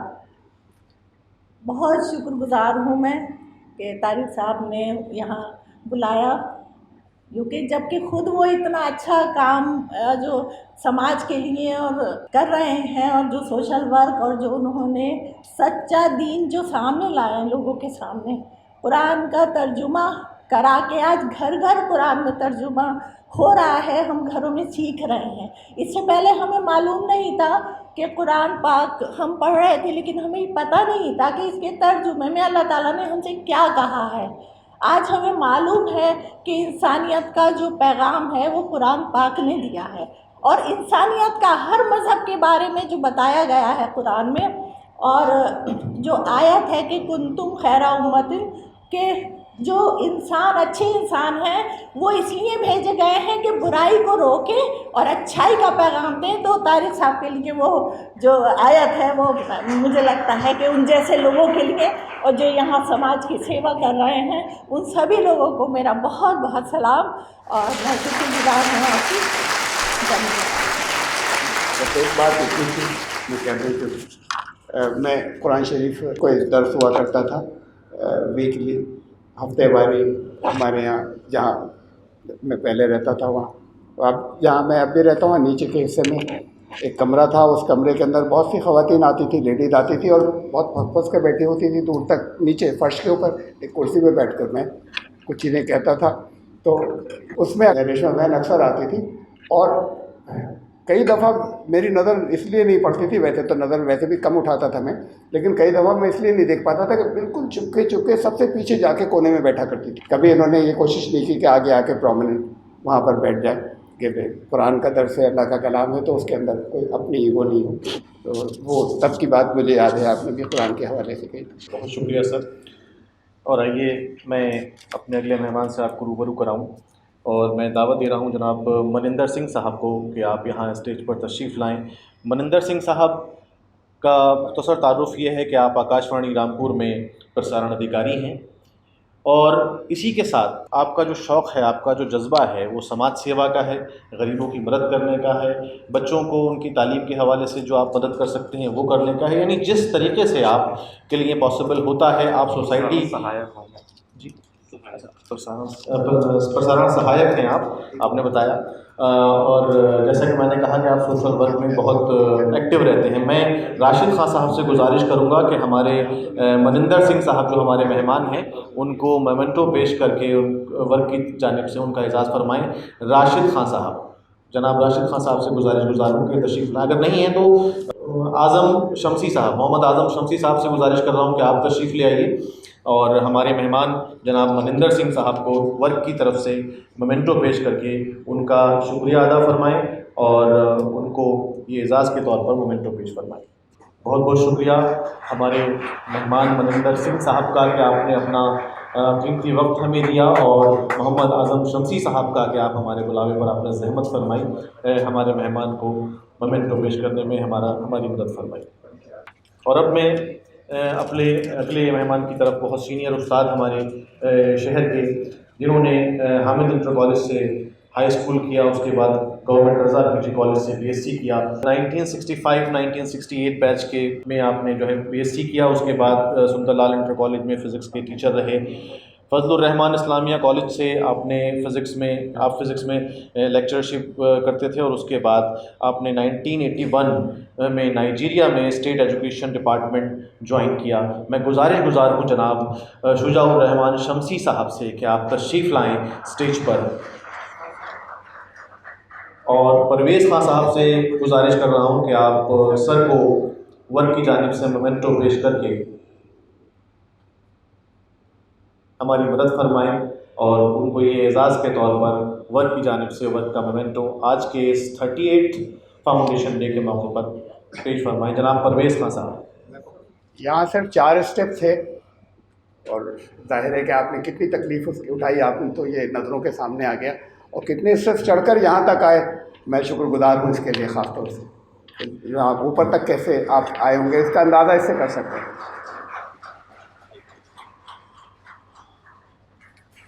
बहुत बहुत शुक्रिया सर आपका। आपने देखा कितनी दुश्वारी हुई आपको यहाँ पर ऊपर तक आने में, और जैसा कि सर तारिक साहब ने बताया कि नीचे तो और ज़्यादा सीढ़ियाँ हैं, ऊपर तक आने में आपने कीमती वक्त दिया हमें, और इतनी कमज़ोरी के बाद तबीयत भी ठीक नहीं है शायद, उसके बाद आपने हमें अपना वक्त दिया, हमारी सरपरस्ती की, यही हमारे लिए बहुत है। आप बहुत बहुत शुक्रिया सर। ये सर का बड़प्पन और हमारी उनकी हौसला अफजाई का ज़रिया है हमारे लिए कि इतनी दुश्वारी के बाद आप यहाँ तशरीफ़ लाए और अपना वक्त हमें दिया। और आइए मैं अपने अगले मेहमान की तरफ रुख करूँ। गुजारिश कर रहा हूँ श्रीमती शोभा आहूजा जी से कि आप तशरीफ़ लाएँ, और श्रीमती शारदा जी से कि आप भी तशरीफ़ लाएँ उनको मोमेंटो देने के लिए। श्रीमती शोभा आहूजा जी को मैं अपने मेहमान का आपके सामने मुख्तसर सा इंट्रोडक्शन कि आप एक लंबे समय से Saint Mary senior secondary school में अपनी खिदमत अंजाम दे रही हैं, शोबा तालीम से ताल्लुक़ रखती हैं और बच्चों की एक माँ की तरह परवरिश फरमाती हैं, और जिस तरह उनकी खिदमत हो सकती है, उनकी सेवा हो सकती है, आप उसमें कभी पीछे नहीं रहती। श्रीमती शोभा आहूजा जी हमारी अगली मेहमान, और मैं गुजारिश कर रहा हूँ श्रीमती शारदा जी से कि आप तशरीफ़ लाएँ और हमारे मेहमान को वर्ग की जानिब से मोमेंटो पेश करके उनका सम्मान करें। हम अपने सभी मेहमानों के बहुत बहुत शुक्रगुजार हैं कि उन्होंने अपनी किसी भी तकलीफ़ को नज़रअंदाज करते हुए हमारा दावतनामा कबूल किया और हमें अपना कीमती वक्त दिया, यहाँ हमारी हौसला अफजाई फरमाई, हमारे वॉलंटियर्स की, हमारे वर्कर्स की हौसला अफजाई फरमाई। और आइए आज के इस कार्यक्रम में अगले बहुत ही ख़ास मेहमान को मैं बुलाने जा रहा हूँ। मेरी गुजारिश है हमारी मौजूदा नगर पालिका अध्यक्ष श्रीमती सना मामून साहिबा से, और मामून खान साहब से भी गुजारिश करूंगा कि आप उनके साथ तशरीफ़ लाएं, और श्रीमती उषा मेहंदी रत्ता जी से मैं निवेदन करूंगा कि आप आएँ और हमारी अध्यक्षा महोदय को वर्क की जानिब से मोमेंटो पेश करके उनका एजाज़ फरमाएँ। और मैं यहाँ पर उनके इंट्रोडक्शन के हवाले से कुछ ये बातें ज़रूर कहने को मेरा दिल चाह रहा है कि मामून शाह खान साहब हमारे लिए तो मामून भाई का जितना मैं समझता हूँ वो किसी तारुफ के मोहताज नहीं है। हर किसी के लिए हर वक्त काम आने वाली शख्सियत, काम आने वाला नाम, एक ज़मीन से जुड़ा हुआ शख्स कह लीजिए, एक ज़मीन से जुड़ा हुआ मैं वो अवॉइड करते हैं कि भाई मैं भाई हूँ आपका, मुझे नेता ना कहें, तो इसलिए मैं ये कहूँगा एक ज़मीन से जुड़ा हुआ शख्स हर गरीब तक पहुँचने का, हर तकलीफ़ में साथ देने का, चाहे वो बिजली से रिलेटेड मामलात हों, किसी को खून देना हो, किसी के लिए जिस तरह से सेवा की ज़रूरत होती है, जिस तरह से मामून भाई की ज़रूरत होती है, मामून भाई उसके लिए अवेलेबल रहते हैं। और यही हमारे जो ख़ास मेहमान आज हमारी नगर पालिका अध्यक्षा महोदय हैं, वो हमारी क्योंकि रामपुर से हैं तो हमारी बहन हैं, और क्योंकि मामून भाई की शरीक हयात है इसलिए हमारी भाभी हैं, हमारे दूर दूर रिश्ते उनसे होते हैं। उनका बहुत बहुत शुक्रिया कि वो यहाँ पर तशरीफ़ लाईं और हमारे वर्कर्स की उन्होंने हौसला अफजाई फरमाई। बहुत बहुत शुक्रिया आपका यहाँ पर आने के लिए और उनके वक्त में देने के लिए। मैं हमारी बहन और हमारी भाभी सना मामून साहिबा से गुजारिश हूँ कि 2 मिनट ज़रूर 2 शब्द बोलकर हमारे वर्कर्स की हौसला अफजाई फरमाएँ। आपका मार्गदर्शन हमारे लिए बहुमूल्य होगा। वर्क टीम के ये 38 फाउंडेशन डे पर बहुत बहुत मुबारकबाद दूँगी। और मैंने भी जब छोटी थी यहाँ पर आकर कुछ सीखा था, और वो सीखा जो था वो अब तक ज़िंदगी में काम आ रहा है और इंशाल्लाह आगे भी काम आएगा। और आप सब लोग, सब मेरे बड़े यहाँ बैठे हुए हैं, तो मुझे आपका गाइडेंस, मुझे बड़ी खुशी और दुआ है मेरी कि आप सभी का गाइडेंस मुझे ऐसे ही मिलता रहे। बहुत बहुत शुक्रिया। बहुत बहुत शुक्रिया श्रीमती सना मामून साहिब और मामून शाह खान साहब। आइए मैं अपने अगले मेहमान को यहाँ इनवाइट करूँ। मेरी गुजारिश है गुरुद्वारा संत भाई जी बाबा से भपिंदर सिंह जी से मैं गुजारिश कर रहा हूँ, निवेदन कर रहा हूँ कि आप तशरीफ़ लाएं, और जुनैद अथर साहब से गुजारिश कर रहा हूँ कि आप आएँ और हमारे मेहमान को भपिंदर सिंह जी को वर्ग की जानिब से मोमेंटो पेश करके उनका सम्मान फरमाएँ। भपिंदर सिंह जी बहुत एक्टिव रहते हैं सोशल एक्टिविटीज़ में, गुरुद्वारे से ताल्लुक़ रखते हैं, उसकी सेवा में हर वक्त लगे रहते हैं, और हमारे जितने भी भाई बंधु या जो भी आपके टच में हैं उनसे या जिस तरह से भी वो सेवा कर सकते हैं समाज की, उसके लिए बिल्कुल ज़मीन से जुड़े रहते हैं, एक्टिव रहते हैं और सपोर्ट करते हैं हमारे सभी साथियों को। जनाब भपिंदर सिंह जी गुरुद्वारा संत भाई जी बाबा से बहुत बहुत शुक्रिया भपिंदर सिंह जी आपका। और जुनैद अख्तर साहब आपका कि आप यहाँ पर तशरीफ़ लाए और हमारे लिए हौसला अफजाई करवाई हमारे सभी मेहमानों ने। और आइए अब आज की इस जो एजाज़ी सिलसिला चल रहा है इसके हमारे आखिरी मेहमान मैं डॉक्टर उमर साहब से गुज़ार हूँ कि वो यहाँ तशरीफ़ लाएँ स्टेज पर। डॉक्टर उमर साहब, और यहाँ खिज़र हयात खां साहब से मैं गुजारिश कर रहा हूँ कि आप तशरीफ़ लाएँ और डॉक्टर उमर साहब को वर्क की जानिब से वर्क का मोमेंटो पेश फरमा कर डॉक्टर उमर साहब को का एजाज़ फरमाएँ। जनाब खिज़र हयात खां। डॉक्टर उमर साहब अपना क्लिनिक करते हैं और हमारे जो भी समझ लीजिए, जैसे मैंने कहा कि यहाँ पर जितने भी हमारे मेहमान हैं सभी सोशली एक्टिव, सोशल वर्क के लिए जो एक्टिव काम करने वाले लोग हैं वो सब हैं, जिनमें हमारा एक नाम डॉक्टर उमर साहब का भी है।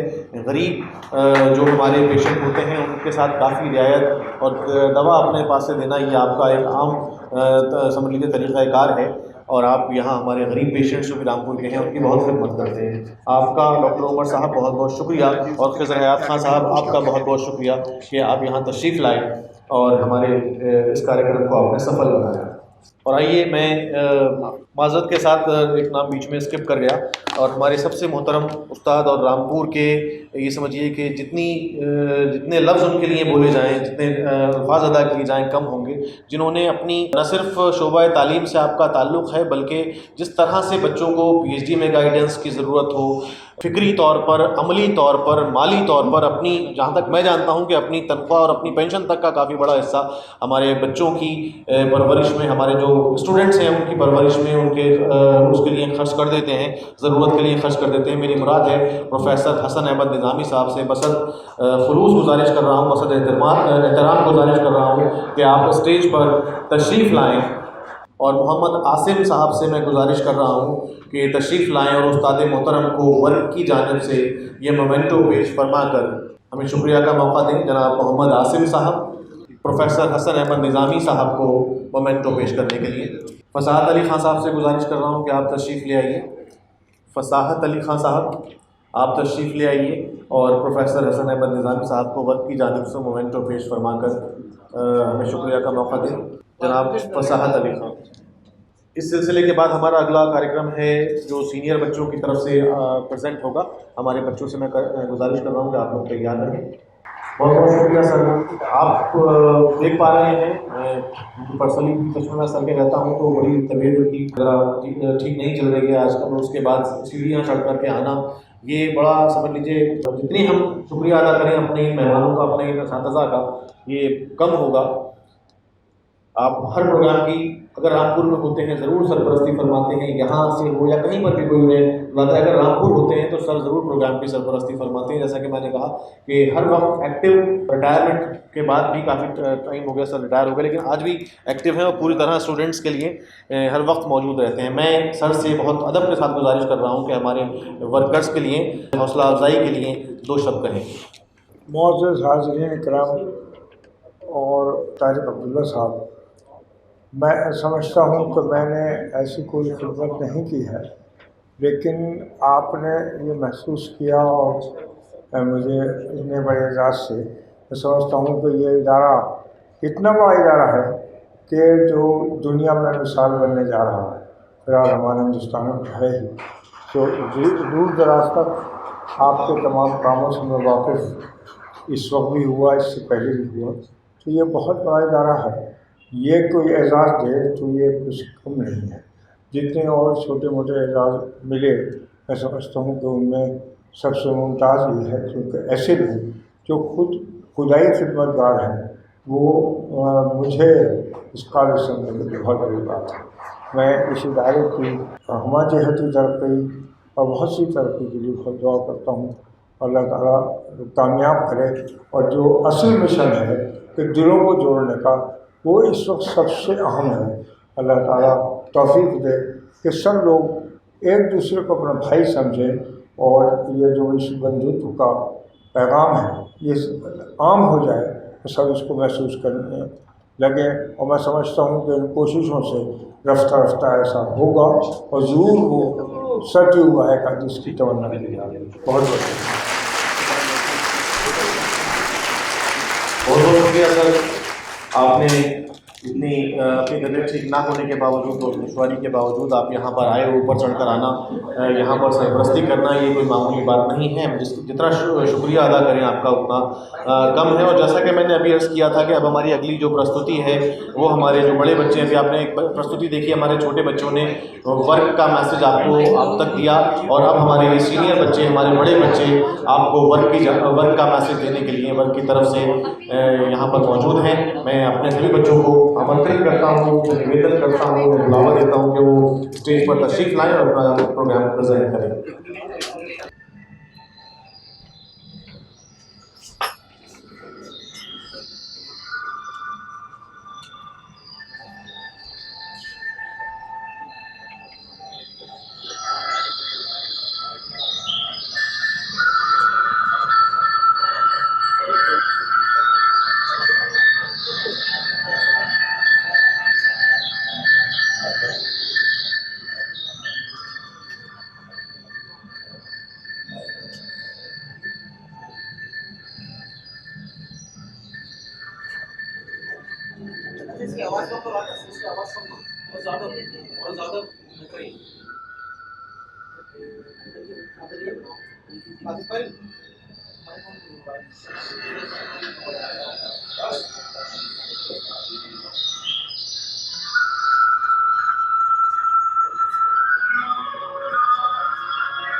बच्चों ने आपके सामने बड़ा अच्छा मैसेज दिया कि हमने अपने अपने तरीके से बनाने की कोशिश की, लेकिन सब मिलकर हमारा हिंदुस्तान है।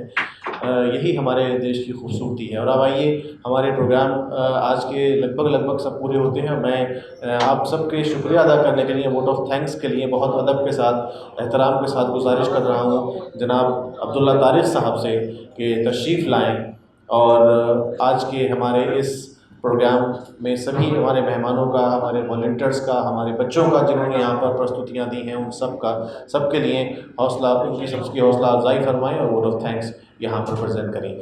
मैं एक शेर यहाँ पर अर्ज़ करना चाहता हूँ जो कि मैं चाहता हूँ कि नज़र करूँ वक्त के लिए कि अपने हिस्से का जलाएगा हर एक शख्स चिराग, अपने हिस्से का जलाएगा हर एक शख्स चिराग, तब कहीं जाके ज़माने में उजाला होगा। हमें अपने अपने लेवल से जो हम कर सकते हैं, जो चिराग हम जला सकते हैं, जो रोशनी हम पैदा कर सकते हैं या उसमें कंट्रीब्यूशन कर सकते हैं, हमें करना चाहिए। गुजारिश कर रहा हूँ जनाब अब्दुल्ला तारिक साहब से कि तशरीफ़ लाएँ वोट ऑफ थैंक्स के लिए। रस्मी बात है शुक्रिया की, जिसके लिए शुक्रिया तो ज़बान से नहीं दिल से होता है। मैं तो लोगों को बताता हूँ कि ये जो तुम अल्हम्दुलिल्लाह की तस्बीह पढ़ते हो, ये दाने जो है गिराते हो, ये माला जो जपते हो, तुम्हारे दिल के अंदर भी होता है शुक्रिया या नहीं होता? अंदर से, इसलिए कि वो तो दिलों का हाल जानता है, इससे धोखा नहीं खाएगा कि यहाँ पे थैंक यू कह दिया और दिल के अंदर कोई जज्बात थे ही नहीं शुक्रिया के, वो ऊपर मार दिया जाए। आप यकीन कीजिए, आप सबके लिए मोहब्बत के जज्बात नहीं होते तो हम आपको यहाँ पर रस्मी बात नहीं है, बुलाना नहीं चाहते। कितने आप में से कई आप यहाँ पर ऊपर चढ़ के आना, वो अपने आप में एक जिहाद था, पूरा एक संग्राम था, सेवा। तो फिर जिन्होंने इतनी मोहब्बत दी, और ये भी फिर हदीस है कि इस बात का जिन्होंने हमें उनसे प्रेम किया और हमें मोहब्बत दी, हम शुक्रिया अगर हम उन इंसानों का अदा नहीं कर सकते तो हम ईश्वर का भी धन्यवाद अर्पित नहीं कर सकते, हम अल्लाह का शुक्रिया भी अदा नहीं कर सकते। तो मैं तो इस जज्बे के साथ बग़ैर नाम लिए आप तमाम हज़रात जितने मेहमान हैं, हमारे मुअज़्ज़ज़ मेहमान ख़वातीन में भी और हमारे यहाँ जो तशरीफ़ लाए वो लोग भी, उनका मैं बहुत तहे दिल से शुक्रगुज़ार हूँ। और शुक्रिया आप यकीन माने मेरे दिल के अंदर है, और उन लोगों का भी कि जिन्होंने इसके लिए कुछ कोशिशें की और इसे कामयाब बनाने की कोशिश की, प्रोग्राम को ऐसे रखा। और ये आज यहीं पर नहीं, बहुत सी, कम से कम ये बेंगलोर के अंदर, हैदराबाद के अंदर, पुणे में और मुरादाबाद में और बहुत से और शहरों के अंदर जो है ये प्रोग्राम आज हो रहा है, आज की तारीख के अंदर, और बाद जगह कल हो चुका। इसलिए कि संडे की मुनासबत से हमने एक दिन पहले वहाँ पर कर लिया था, असल में वो 25 तारीख है। तो आप सब ये तो सिर्फ बताना था, लेकिन एक बार फिर बहुत बहुत आपके यहाँ पर वक्त देने का वक्त तो की बात तो ये हो गई कि लोग तकरीरें सुनते थे, पहले किताबें पढ़ा करते थे, वो तकरीरें 2-2 घंटे की होती थी, पिन ड्रॉप साइलेंस से दिल से सुनते थे, ऐसा नहीं होता था किसी को दिखाने के लिए बैठे हों। फिर वो 2 घंटे से 1 घंटे हुआ, आधे घंटे हुआ, वक्त लोगों के पास वो चीज़ें जो संजीदा बातें थी वन नहीं बचा, किताबें पढ़ने का वक्त नहीं बचा, वो वीडियोस का दौर आ गया, वीडियो देखने लगे, घंटे भर के देख लिया करते थे, वो घंटे भर से आधे घंटे की हुई। उसके बाद ये कहा गया, इंस्ट्रक्शन लाए कि 10 मिनट का क्लिप होना चाहिए, किसी के पास वक्त नहीं है कि इससे ज़्यादा आपकी बात सुनेगा, 10 मिनट का क्लिप, वो 10 मिनट का फिर सुनने लगे। 10 मिनट के बाद, थोड़े दिनों के बाद फिर गाइडेंस ये आई कि 10 मिनट बहुत होते, 2 मिनट में बात कर लीजिए, तब तो लोग इसे देखेंगे, वरना उकता जाएंगे, छोड़कर किसी और तरफ चले जाएंगे। 2 मिनट पर आ गए, उससे बाद 30 सेकंड्स के ऊपर आ गए।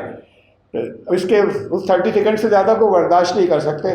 आपने इतनी देर यहाँ पर जो वक्त दिया, उस बात के लिए असल शुक्रिया तो इस बात का है, इन चीज़ों का है, बजाय इसके कि रस्म में कहूँ कि आप यहाँ तशरीफ़ लाए और आपका शुक्रिया।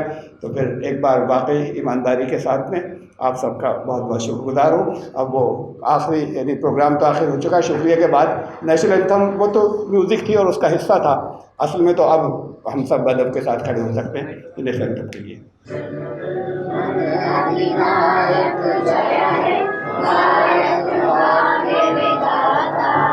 पंजाब सिंधु गुजरात मराठा द्राविड़ उत्कल गंगा विंध्य हिमाचल यमुना गंगा उच्छल जलधि तरंगा तब शुभ नामे जागे तब शुभ आशीष मांगे गाहे तब जय गाथा जन गण मंगल गायक जय हे भारत भाग्य विधाता जय हे जय हे जय हे जय जय जय जय हे।